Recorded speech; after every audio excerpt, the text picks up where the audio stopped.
So hello beautiful souls, कैसे हैं आप सब। होप आप सब बहुत ही अमेजिंग होंगे।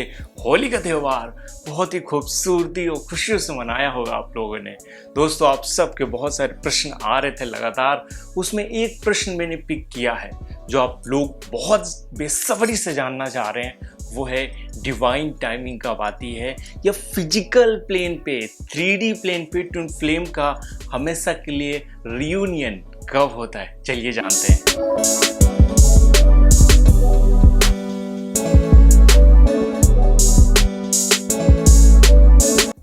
नमस्कार दोस्तों, आप सबका बहुत बहुत स्वागत है लाइफ प्रिपरेशन के इस न्यू एपिसोड में। मैं हूं शो। दोस्तों, यूँ तो बहुत सारे आप लोगों के प्रश्न रहते हैं, लेकिन ये बहुत ज़्यादा आस्क्ड क्वेश्चन है। आप में से ढेरों लोग कमेंट सेक्शन में रिप्लाई करते हैं या पर्सनल सेशन के दौरान भी ऐसे क्वेश्चन लगातार आते हैं।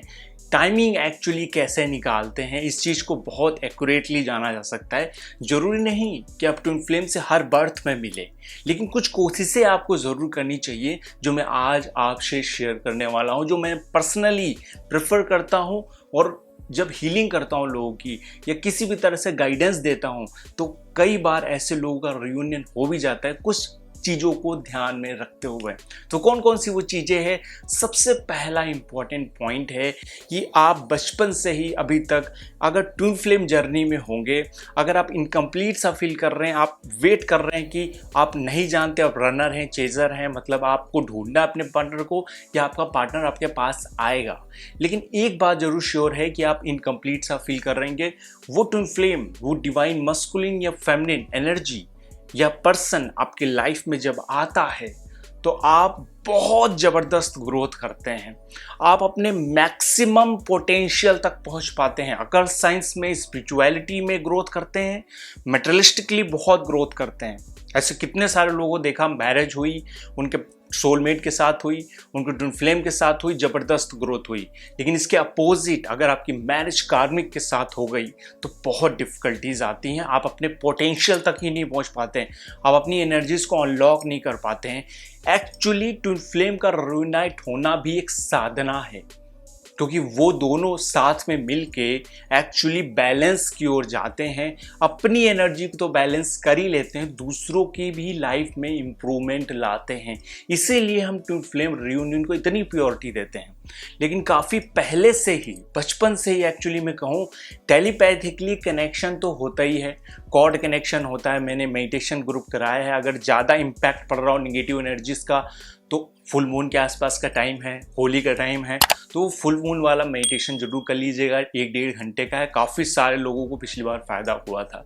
इस समय बहुत बिजी शेड्यूल है तो मैं मेडिटेशन नहीं लेके आ पा रहा हूँ। जो टेलीग्राम पे मेडिटेशन कराता हूँ, जल्द ही वो आने वाला है। और बहुत इम्पॉर्टेंट प्रश्न है ये कि डिवाइन टाइमिंग कब आती है, क्योंकि सब कुछ इस पर डिपेंड करता है। और मैं आपको क्लियरली ये चीज़ बता दूँ, हर टाइम, एक्चुअली हर टाइम, हर जन्म में आप रियूनाइट नहीं होते हैं। लेकिन पहली इंपॉर्टेंट प्योरिटी यही है कि आपको कोशिश करनी चाहिए आपकी मैरिज, आपके रिलेशनशिप ऐसे हो जो आपकी लाइफ में सोलमेट्स आए, क्योंकि बहुत सारे सोलमेट्स होते हैं, कोई एक नहीं होता है, कई सारे सोलमेट्स होते हैं। कुछ बेहतर एनर्जी हमारी जिसके साथ मैच करती है या किसी से कम मैच करती है, लेकिन कोशिश तो यही करनी। लेकिन अगर आप कार्मिक अकाउंट्स को रिलीज़ नहीं कर पाएँ तो आपके लाइफ में कार्मिक आते हैं।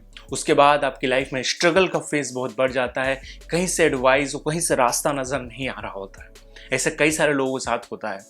एक्चुअली आप अगर डिवाइन टाइमिंग को जानना चाहते हैं तो सबसे पहली बात आपको खुद को जानना पड़ेगा, खुद पे थोड़ा सा वर्क ज़रूर करना पड़ेगा।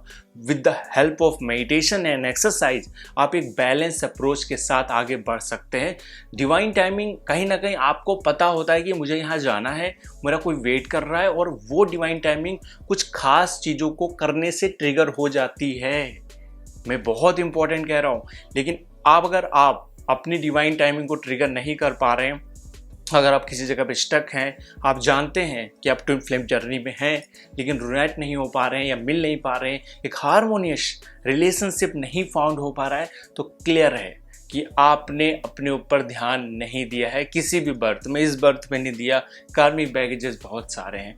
तो डिवाइन टाइमिंग के पहले कुछ घटनाएं घटती हैं, जैसे कि पहला है एक अनकम्प्लीटनेस सी फीलिंग लगती है क्योंकि मस्कुलिन एंड फेमिनिन एनर्जी से हम सभी बने हुए हैं। एक मस्कुलिन एनर्जी, एक फेमिनिन एनर्जी हम लोगों के अंदर है, क्योंकि हम इन्हीं से क्रिएट हुए हैं, प्रकृति और पुरुष, शिव एंड शक्ति। अगर आप अपनी मस्कुलिन एनर्जी को बहुत बढ़ा लेंगे तो डिवाइन टाइमिंग नहीं आएगी। अगर आप अपनी फेमिनिन एनर्जी को बहुत बढ़ा लेंगे, मतलब टू मच इमोशंस हो जाएंगे, बहुत ज़्यादा पैसिव हो जाएंगे, बहुत ज़्यादा सेंटर के फेज में चले जाएंगे, तभी भी डिवाइन टाइमिंग आपके सामने ट्विन फ्लेम आएगा, आप उसे पहचान नहीं पाएंगे और टाइमिंग आते हुए भी आप उसे देख नहीं पाएंगे। तो टाइमिंग को लाने के लिए आपको कुछ एफर्ट करने होता है, ऐसा नहीं कि सब कुछ अपने आप से होगा।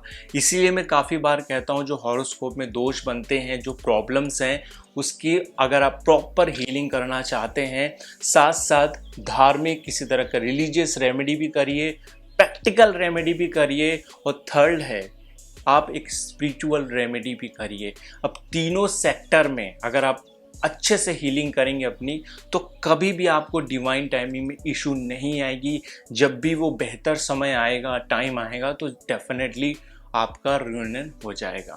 पहला है कि आपका 7th हाउस की अगर दशा चल रही है, 7th हाउस के लॉर्ड की दशा चल रही है, या आपके 7th हाउस में आपका 7th लॉर्ड गति कर रहा है, ट्रांजिट कर रहा है, गोचर कर रहा है, 8th हाउस की, 5th हाउस की, लग्न की, 9th हाउस की, ये ऐसे हाउसेस होते हैं जब आपको कोई पार्टनर या पर्सन मिलता है। एक्चुअली क्लियरली मैंने जितने भी लोगों को मैं देखा जिसके लाइफ में सोलमेट भी इवन आया, वो उसी टाइम पे आता है। आपको थोड़ा सा वेट करना है।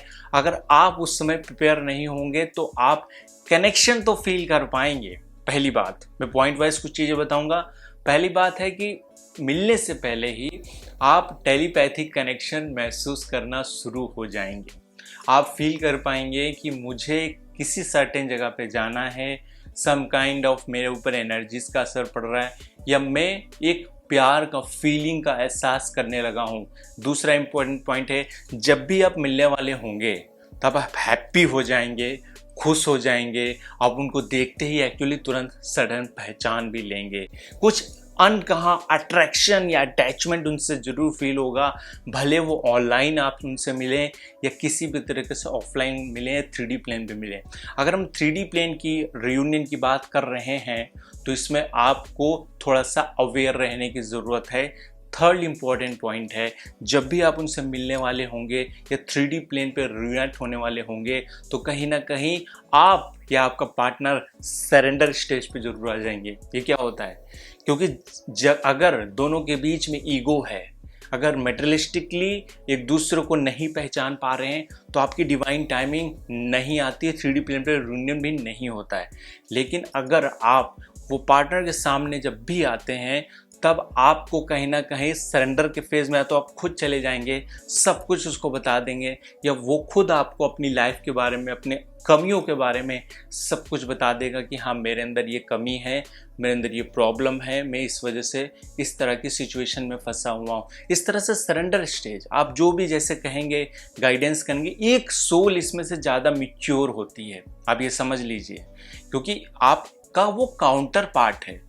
आप बहुत इजी है ट्विन फ्लेम को पहचानना। बहुत सारे लोग कंफ्यूज होते हैं, लेकिन बहुत इजी है, क्योंकि जब आप अपने काउंटर पार्ट से मिलते हैं जो आपको कंप्लीट करता है, तो आपके अंदर जो हैबिट्स तो कुछ हद तक सेम होंगी आप लोगों की, लेकिन टेंडेंसीज, जो आदतें हैं, वो डिफरेंस होंगी।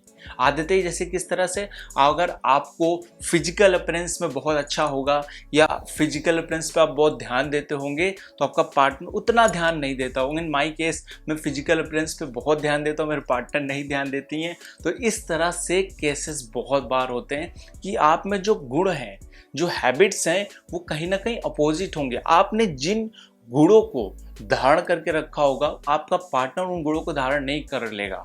हैबिट्स, हाँ, जैसे आपका टेस्ट सेम हो सकता है, आपकी लाइफ का मिशन सेम हो सकता है, आप सेम वे से सोच सकते हैं, इसके बावजूद आपकी जो हैबिट्स हैं वो कंप्लीटली यहाँ पे डिफरेंट होंगी, राइट। अगर आपके हॉरोस्कोप मैच नहीं अच्छे से कर रहा है, अगर वाटर, देखिए यहाँ पे एलिमेंट्स जानना बहुत ज़रूरी है।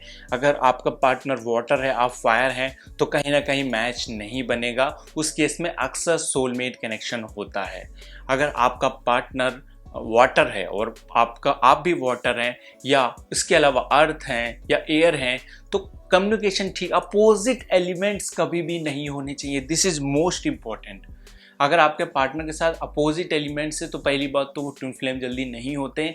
कहीं ना कहीं आप मैच करेंगे एलिमेंट से। फॉर एग्जांपल अर्थ है, अर्थ एयर के साथ मैच नहीं करती है कभी भी। अगर आप अर्थ साइन के ज़्यादा टेंडेंसीज आप मतलब स्टेबिलिटी है, आप चाहिए इस तरह का प्यार जिसमें स्टेबिलिटी ज़्यादा हो, आपको वो अप्रोच कर सके, आपको स्टेबल कर सके, इस तरह का प्यार अगर आपको चाहिए, आपके वीनस, आपके मून, आपका माइंड सेट वैसा है, तो डेफिनेटली आपको पार्टनर कहीं ना कहीं एयर नहीं चाहिए होगा। अगर वो एयर होगा तो ट्विन फ्लेम नहीं होगा, क्योंकि एयर क्या करती है, एयर को रोकता है। आपका जो जैसे पहाड़ हो गया, धरती हो गई, आपका अर्थ एलिमेंट हो गया, वो रोकता है। एयर एलिमेंट क्या है, फ्रीडम है, वहाँ पे आज़ादी है, खुलापन बहुत है। इसीलिए दोनों में बहुत ज़्यादा अपोजिट एलिमेंट्स है, तो इस तरह से एलिमेंट्स बिल्कुल भी मैच नहीं कर रहे होंगे। पहली चीज़ है, जैसे ही आपकी इवेंट्स मैच करते हैं, आपकी दशाएं मैच करती हैं, कहीं ना कहीं आपकी डिवाइन टाइमिंग आ जाती है। ये बहुत सिंपलेस्ट वे है और इसको हम एक्यूरेटली हॉरोस्कोप से या टैरो कार्ड से भी समटाइम जान सकते हैं, अगर वो बहुत ज़्यादा एक्यूरेटली डिटेल से देखा जाए तो। बहुत ईजी है, आप भी देख सकते हैं, बट आपको दो चीज़ों पर ध्यान देना है उस डिवाइन टाइमिंग को लाने के लिए। पहली चीज़ है कि आप फिजिकल कितने फिट हैं। अगर आप फिजिकली फिट नहीं हैं, अगर आप अंदर से हील्ड नहीं हैं, तो डेफिनेटली आपको प्रॉब्लम आएगी और वो डिवाइन टाइमिंग नहीं आएगी। जैसे ही आप फिजिकली फिट होते हैं, जैसे ही गोचर आएगा आपके 7th हाउस का, 8th हाउस का या 9th या 5th हाउस का, ये मैरिज से रिलेटेड हाउस है। जैसे 5th हाउस लव और कंपैटिबिलिटी का, रिलेशनशिप्स का होता है, प्यार का होता है। 7th हाउस मैरिज का होता है। 8th हाउस मैरिज के बाद हैप्पीनेस का। 9th हाउस आपके डेस्टिनी का होता है, राइट। तो इसमें 9th हाउस का बहुत बड़ा इन्वॉल्वमेंट रहेगा, क्योंकि 9th house and 12th house is related to your spiritual awakening, आपकी स्पिरिचुअल ग्रोथ। अब जब भी इस फेजेस पे इनकी दशाएं आएंगी या अंतरदशाएं आएंगी, मान लीजिए आप मरकरी की दशा में हैं, राहु की, गुरु की, तो आपका पार्टनर की पे अगर उसकी दशाएं आ गई, कहीं ना कहीं अगर पार्टनर आपसे मैच कर रहा है, उनके एलिमेंट्स मैच कर रहे हैं, तो डेफिनेटली आपको बहुत ज़्यादा फायदा होगा। ऑलराइट, तो वो डिवाइन टाइमिंग डिपेंड करती है इंडिविजुअली, जैसे मैंने बताया, वो डिवाइन टाइमिंग डिपेंड करती है आपकी कैसी इनर हीलिंग और आउटर हीलिंग है। अगर आपकी बॉडी फिट है, अगर आपकी अंदर से इनर सेल्फ फिट है, तो डेफिनेटली डिवाइन टाइमिंग जल्दी ही आ जाती है। हम नेक्स्ट पॉइंट करते हैं, एक हमेशा के लिए 3D प्लेन रियूनियन होने के बाद क्या होता है। देखिए, जब आप रियूनाइट हो गए हैं तो आप हर सेक्टर में ग्रोथ करेंगे, हर सेक्टर में, और आपको रियूनाइट होने के लिए कुछ साइंस पहले से मिल जाएंगे कि आपको अंदर से पता होगा, आपका इनर सेल्फ, आपका टेलीपैथिक एनर्जी जानती होगी। आप पहली बात तो इस सारे स्टेजेस में, जैसे बबल फेज आया, जब आप मिलेंगे तो बहुत अच्छा टाइम चलेगा, लेकिन अगर आपके कार्मिक अकाउंट्स हैं तो definitely dark night of soul आएगा। मतलब आप स्ट्रगल उस रिलेशनशिप में पाएंगे और थोड़ा बहुत ऑन ऑफ सेपरेशन हो जाएगा। उस फेज में अगर आपकी कार्मिक एनर्जी नहीं है, आप 100% रियूनाइट हो जाएंगे 3D प्लेन पर भी। आप 100% आप अपने काउंटर पार्ट से मिल जाएंगे। आपकी लाइफ कंप्लीट सी लगेगी, आपको लगेगा सब कुछ पूरा हो गया, आई एम कंप्लीट नाउ। तभी आप हार्ट चक्र के ऊपर के चक्रों तक जाते हैं, आत्मज्ञान और अवेकनिंग और मोक्ष तक, समाधि तक जाते हैं। ये एक्चुअली जर्नी है जो आपको कंप्लीट करती है, जो आपको संतुलित करती है। होप आपको थोड़ा सा आइडिया लग गया होगा। आप लोगों के काफ़ी क्वेश्चन थे, वैसे कंक्लूजन तो यही है कि इंडिविजुअली चार्ट और लाइफ पे डिपेंड करता है पर्सन की। कोई ऐसा नहीं कि अपने आप से आप सब चीज़ें कर रहे हो, अपने आप चीज़ें हो गई। सम टाइम हमको गाइडेंस की और एक सिस्टमैटिक मेडिटेशन की ज़रूरत होती है। उसके बाद डेफिनेटली आप में एक डिवाइन टाइमिंग और 3D प्लेन पे हमेशा के लिए हार्मोनियस रिलेशनशिप फाउंड हो जाता है। नेक्स्ट वीडियो में दोस्तों मिलते हैं, तो अपना ख्याल रखिए, ध्यान रखिए। अगर आप इस चैनल पर नए हैं तो चैनल को सब्सक्राइब और बेल आइकन जरूर क्लिक कर लीजिए, क्योंकि हमारे लेटेस्ट अपडेट आप तक पहुंच सके। और कुछ क्लासेस आप लोगों को शेयर करनी है तो बेल आइकन जरूर क्लिक कर लीजिएगा, क्योंकि वो क्लासेस, वो मेडिटेशन फ्री ऑफ कॉस्ट होगा, आप तक जल्दी से जल्दी पहुँच सके, उसके नोटिफिकेशन आ सके। मिलते हैं नेक्स्ट वीडियो में, तो मुस्कुराते रहिए हमेशा। नमस्कार दोस्तों।